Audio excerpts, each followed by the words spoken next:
When was the last time you eat moimoi in your house? So come with me, let's make this delicious moimoi together. Hello, good day everyone. You are welcome back. If today is your first time seeing my video, you are highly welcome. In today's video, my people, we are making sweet, delicious moimoi. Now, what we want to make today, my people, na embedded. Because for a very long time now, I have not made moimoi in my house. So let's make it together. As I come back from work, my people, now I say make I make moimoi for myself and my beautiful children. You get now, so I enter my kitchen, come cut this my fish. One that they see for years, so put them for my pot. So as the fish they cook for one side, my people now rush enter my bedroom because remember I just come back from work. I said make a quick go bath before the fish go cook because I wanted to use the stock of the fish to blend the beans. You get. Or before I come back from bedroom and my pot of fish don't already burn because I forget to reduce the gas. Anyway, we move. Food we want sweet go still sweet. With or without the stock of the fish, this moimoi must get head and it must be delicious. Since the fish don't already get burnt now, I will not come get the stock again. Wait till we need to do, my people. Now enter my tap, I come pour on the water when I get use and take blend the beans. You see that breast chicken when you see inside there? If you never use breast chicken to make your mama or you are missing, no, just give it a try and you will understand what I'm saying. After we finish blending everything together, now I can start to add my salt, seasoning powder and crayfish. Then we can add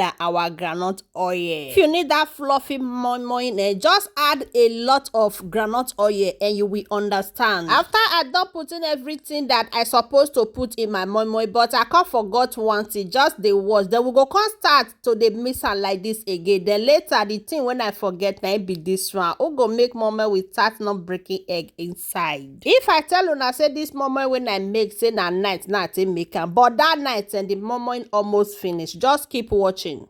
Even though say our fish get burn, we move, we are still going to be using it. Remember, nothing is a waste in my house. I not go because say the fish burn, say I not go use am. I not try am because na money na take buy am. So after we don't mix everything together, and now I start to put am for this my small container when I get. At this point, my people, I thought my children were sleeping already. Or not to me, they were waiting for me, sitting down, gingerly waiting for the moimoi.